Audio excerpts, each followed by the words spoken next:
In 1925, Henry Ford told the New York Times that 1 acre of potatoes could fuel a farm for 100 years.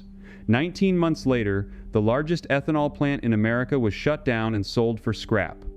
The man who shut it down had a name, and what he buried that year, the Amish in Ohio, still used today. But there is one detail nobody mentions in the history books. The fuel tank on that car was never designed for gasoline.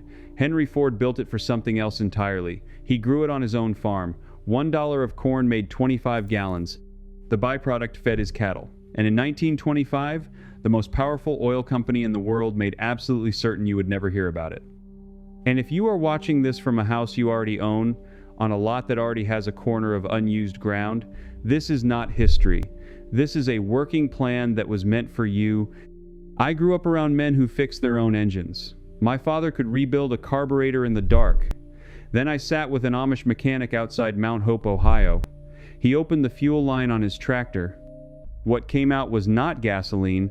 It was something his grandfather had been making since 1934, and it cost him almost nothing. There was a reason Henry Ford spent 12 years and millions of his own dollars building a fuel that came from corn, hemp, and potatoes. There was a reason a December 1925 interview with the New York Times has been quietly missing from most history textbooks. And there is a reason that today, on land you already own, with crops you can already grow, you can technically do exactly what Ford planned for every American farmer to do. Stay with me, because what you are about to hear is documented in 3 places. A New York Times interview from September 1925, a laboratory notebook held today at the Benson Ford Research Center in Dearborn, and a wooden shed behind a barn in Holmes County, Ohio. It is documented, it is on record, and the man who buried it had a name. Let me take you back to 1908. Henry Ford has just launched the Model T. It sells for $260 by the time production really hits stride. It is the cheapest car in the world. It is the most popular car in the world. And here is the part nobody tells you. The carburetor on the original Model T had an adjustable jet. You could turn a small brass screw on the side of that carburetor and switch the engine from running on gasoline to running on pure alcohol. Ford put that adjustment there on purpose. He did not consider it optional. He considered it the future. Because Ford had grown up on a farm in Dearborn, Michigan, and he understood something that the men in the city offices on Broadway did not understand. A farmer who could grow his own fuel was a farmer who could never be made poor by a price increase in a faraway refinery. A farmer who depended on a tank truck rolling out from the nearest oil depot was a farmer who could be squeezed anytime the men running that depot decided to squeeze him. Ford did not want that for America. He said it out loud. In an interview with the New York Times published on September 20th, 1925, Henry Ford stated, and I am quoting him directly, "The fuel of the future is going to come from fruit like that sumac out by the road, or from apples, weeds, sawdust, almost anything. There is fuel in every bit of vegetable matter that can be fermented." He was not speaking in metaphor. He had a working fuel, he had a working car, he had a working plan, and the plan had a number attached to it, $1. In the experimental laboratory Ford built at his Greenfield Village complex in Dearborn, his chemists had developed a fermentation process so simple that a man with a wooden barrel and a copper coil could replicate it. An acre of corn could yield approximately 250 gallons of fuel-grade alcohol per growing season. The raw cost of producing 25 gallons of that alcohol on a working farm came out to roughly $1. Using nothing but the corn the farmer was already growing and the labor of his own family during the slow weeks after harvest. 25 gallons, $1, enough to run a Model T for hundreds of miles. And the byproduct, the spent corn mash left over after fermentation, was high-protein cattle feed. Nothing was wasted, nothing was bought from a stranger, nothing required a pipeline, a refinery, a tanker, or a corporation. But here is where the story turns. Because if you are a man who controls the largest oil company in the world, and you have just spent 40 years building pipelines from Pennsylvania to the Gulf of Mexico, and your entire fortune depends on Americans buying a liquid that you alone can supply, what does Henry Ford's announcement on the front page of a New York newspaper mean to you? It means war. The man on the other side of that war had a name: John D. Rockefeller. And the company he had built, Standard Oil, had already been broken up by the Supreme Court in 1911 into 34 smaller companies, but those companies still answered to the same set of investors, the same set of board members, the same set of bankers, and the same family. By 1925, the descendants of Standard Oil controlled roughly 90% of the gasoline being sold in the United States. They had built service stations on every corner of every town with more than 2,000 people.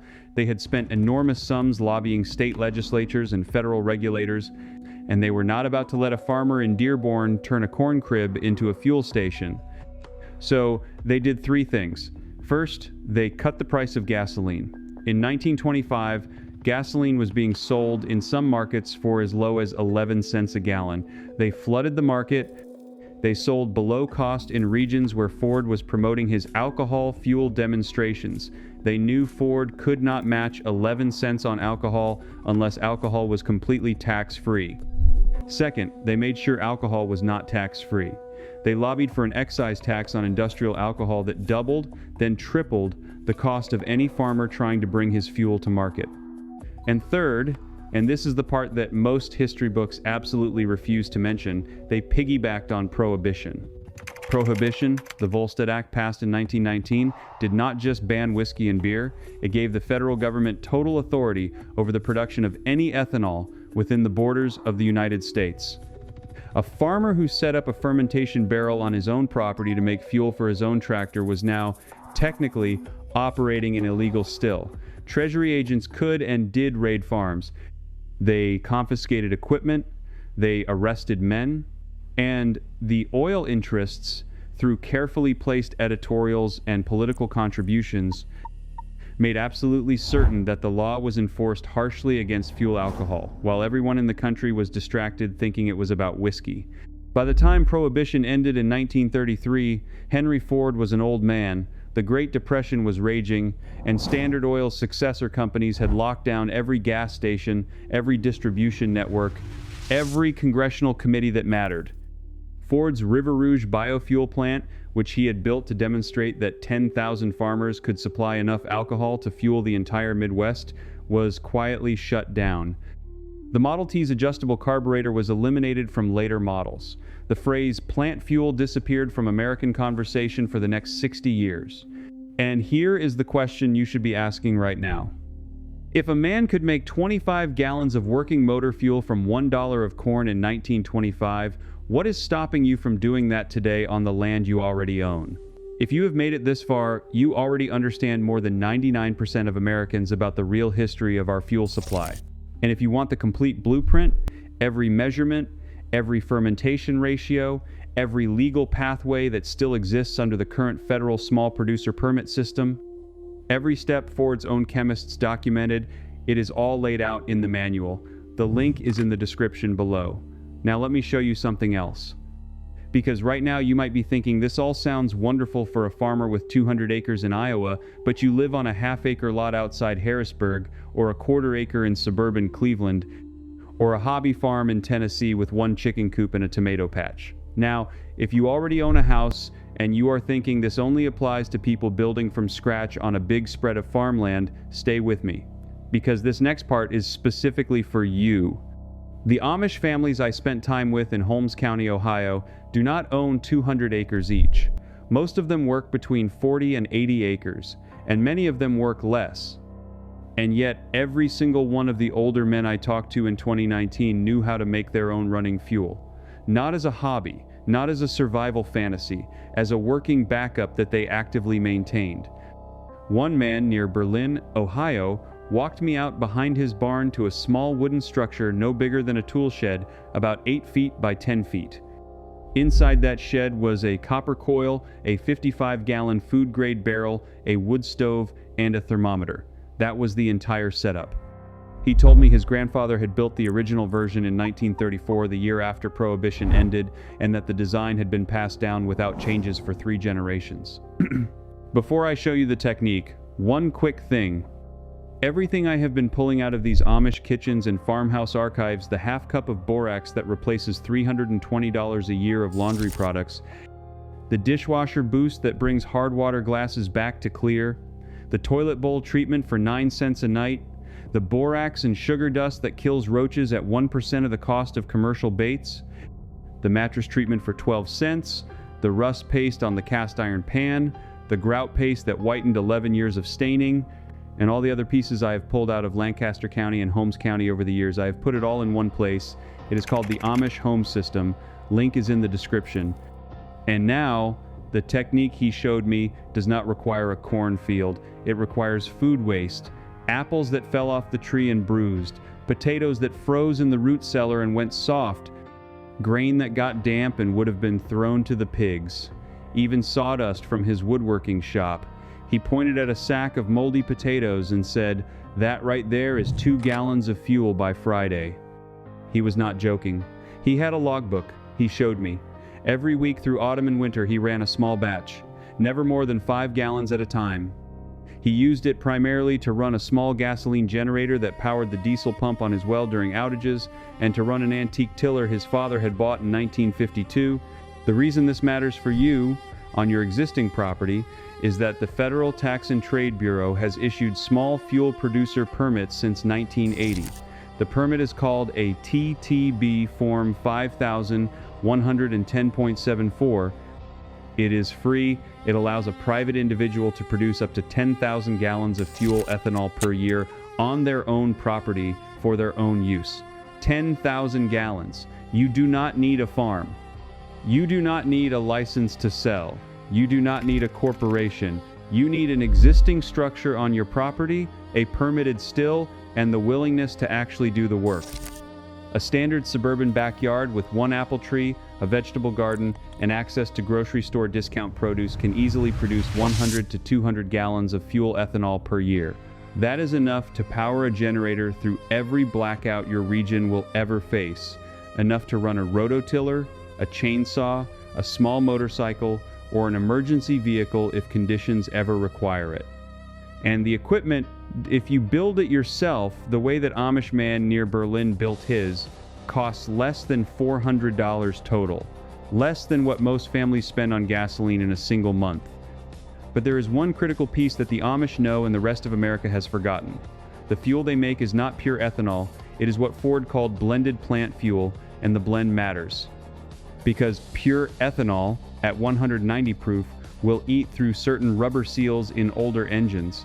Pure ethanol also absorbs water from the air and goes bad faster than gasoline.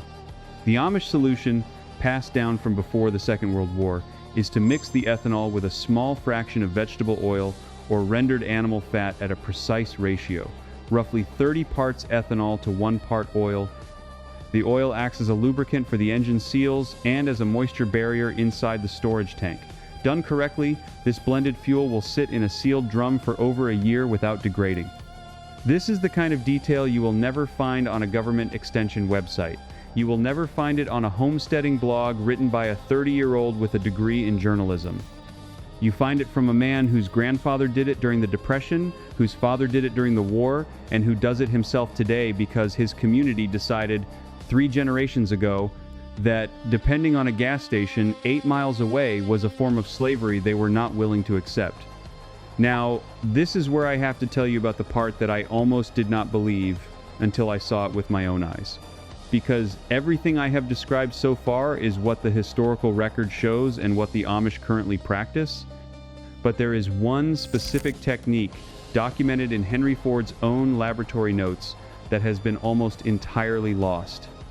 In 1998, a researcher named William Kovarek, working out of Radford University in Virginia, published a paper in the journal Automotive History Review titled Henry Ford, Charles Kettering, and the Fuel of the Future. In that paper, Kovarek described his examination of original Ford Motor Company laboratory records held at the Benson Ford Research Center inside the Henry Ford Museum complex in Dearborn, Michigan. Those records dated between 1916 and 1925, contained something extraordinary. They described a specific feedstock that Ford's chemists had identified as the single most efficient source of motor alcohol per acre. It was not corn, it was not sugar beets, it was not switchgrass. It was Jerusalem artichoke, a common plant, a weed, really. A plant that grows wild across 38 American states and produces 10 times the fuel yield of corn per acre with no irrigation, no fertilizer, and no replanting. The Jerusalem artichoke, also called sunchoke, is a sunflower relative. It produces a knobby underground tuber loaded with a sugar called inulin. Inulin ferments faster and cleaner than the starches in corn. 1 acre of Jerusalem artichoke, according to Ford's own laboratory data, from 1923 could produce between 1,000 and 1,200 gallons of fuel alcohol per growing season. Compare that to 250 gallons from an acre of corn, 4 to 5 times the yield, from a plant that you do not have to plant, do not have to fertilize, do not have to weed, and that survives every winter on its own. But here is the secret that makes this the climax of everything I have told you. Ford's chemists discovered, and the lab notes confirm this, that Jerusalem artichoke tubers can be left in the ground over winter. The cold actually converts more of the inulin into simple sugars, increasing the fuel yield. A farmer could dig up tubers in February in frozen ground and get higher alcohol output than tubers dug in October. The plant essentially refines itself in the soil. No silo, no drying, no storage loss. I asked the Amish man in Berlin, Ohio, why his community had not adopted this. He smiled and said, "Oh, we have." He walked me to the edge of his property line to a patch of ground about 30 feet by 30 feet that I had assumed was uncultivated weeds. He pulled up a stalk. The roots came up loaded with knobby, pale tubers, like a string of small potatoes. He said, "My grandfather planted this patch in 1936. We have never replanted it. We harvest what we need every winter, and it comes back stronger every spring." He told me a single patch the size of a parking space, properly maintained, can produce enough Jerusalem artichoke tubers to make 60 to 80 gallons of fuel alcohol per year forever. From an initial planting that costs less than $15 in tubers from any seed catalog. That is the buried Ford technique. It exists in the original 1923 laboratory notes at the Benson Ford Research Center. It is being quietly practiced in pockets of Lancaster County and Holmes County right now. And it is available to any American with 30 square feet of ground and the willingness to plant once in his lifetime. The reason you have never heard of this is the same reason Ford's plant fuel was buried in 1925. Because a man who can grow his fuel in the corner of his backyard from a plant that needs nothing from anyone is a man who cannot be controlled. He cannot be taxed at the pump. He cannot be price gouged in a crisis. He cannot be made dependent on a refinery 600 miles away owned by men he will never meet. That kind of independence terrifies the people who profit from the current arrangement, and so the knowledge was allowed to fade. The Model T's adjustable carburetor disappeared from the assembly line. The river of articles Ford was publishing in 1925 dried up by 1928. And by the time your grandfather was filling his first car at a roadside pump, the idea that fuel was something you grew had been replaced by the idea that fuel was something you bought. But the Amish remembered. The lab notes survived. And now you know, 100 years ago, the most successful industrialist in the world tried to give every American family the freedom to fuel their own life from their own land. And men with deeper pockets and longer reach made sure you would forget. But forgetting is not the same as losing. The seeds are still in the ground, the technique is still in the books, and the freedom Ford wanted for you is still there, waiting in a patch of weeds in the corner of your yard. If you are the kind of person who believes that real knowledge has been quietly pushed aside to protect someone else's profit, you already know what to do next.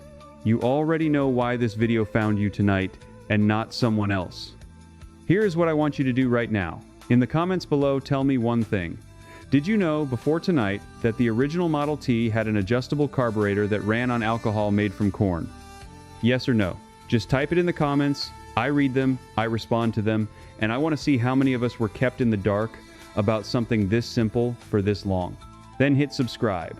Not because it helps the channel, although it does. Hit subscribe because there is a growing number of us who have decided that the knowledge our grandfathers had is worth recovering. We are not waiting for permission. We are not asking the men who buried this to give it back.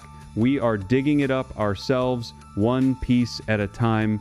Next week, I am releasing the second part of this story because there is a second secret Ford left behind related to a small device he patented in 1922 that allowed an ordinary kerosene lantern to produce 3 times the light using half the fuel.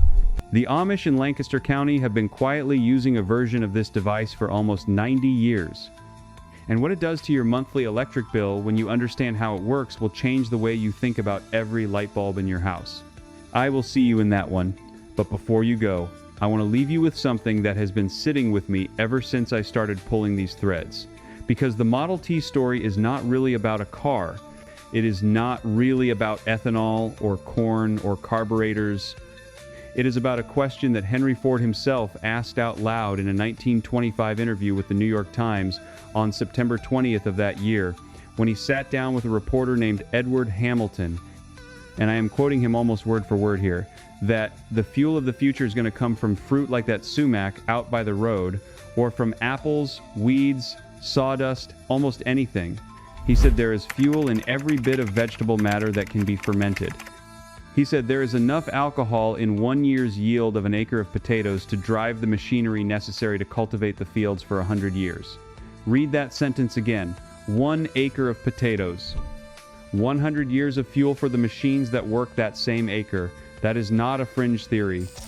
That is the founder of the largest automobile company in the world, on the record in the most respected newspaper in America, telling the country exactly where energy independence was going to come from. And then, less than 19 months later, the largest ethanol production facility in the Midwest, the one at Atchison, Kansas, run by the Atchison Agrol Company in partnership with farmer cooperatives across 4 states, was bought out, shuttered, and its equipment sold for scrap. The official reason given in the trade publications at the time was that demand had collapsed. But if you go back and look at the actual purchase orders from the Ford River Rouge plant in Dearborn for the years 1924 through 1926, you can see that Ford was still ordering hundreds of thousands of gallons of denatured alcohol for blending right up until the moment the supply chain was cut. The demand did not collapse. The supply was strangled. And the men who did the strangling were not hiding. They were testifying in front of Congress, arguing that grain alcohol was a threat to public morality because of its connection to bootlegging, while quietly buying up every distillery they could get their hands on through shell companies tied to Standard Oil of New Jersey and the chemical division of what would later become part of the DuPont empire. I want you to picture, for a moment, what your life would look like right now if that had not happened. If in 1925 the United States had committed to a fuel infrastructure built around farmer-owned distilleries in every county, the way Ford was openly proposing, by 1940 we would have had somewhere between 12 and 15,000 small ethanol plants across the country, according to projections that the United States Department of Agriculture itself published in a 1936 report called Motor Fuels from Farm Products, a report you can still find in the National Agricultural Library if you know to ask for it by its catalog number. 15,000 plants, average employment of about 22 people per plant. That is 330,000 jobs in rural communities that never existed, because the decision was made for us, behind closed doors, that those jobs would instead exist in refineries on the Gulf Coast owned by 6 families. Think about the price of corn for a second. In 1925, a bushel of corn sold for about 70 cents. In 1932, at the bottom of the Depression, that same bushel sold for 31 cents, and many farmers were burning their corn for heat because it was cheaper than coal. If Ford's ethanol economy had been allowed to take root, every one of those bushels would have had a guaranteed industrial buyer. The Dust Bowl, the foreclosures, the suicide rates in farm counties in Iowa and Nebraska and the Dakotas that climbed to 4 times the national average between 1,929 and 1,934. All of that human suffering was not a natural disaster. It was the consequence of a policy choice made by men who decided that liquid fuel had to come out of the ground and not out of the field. Now, I know what some of you are thinking.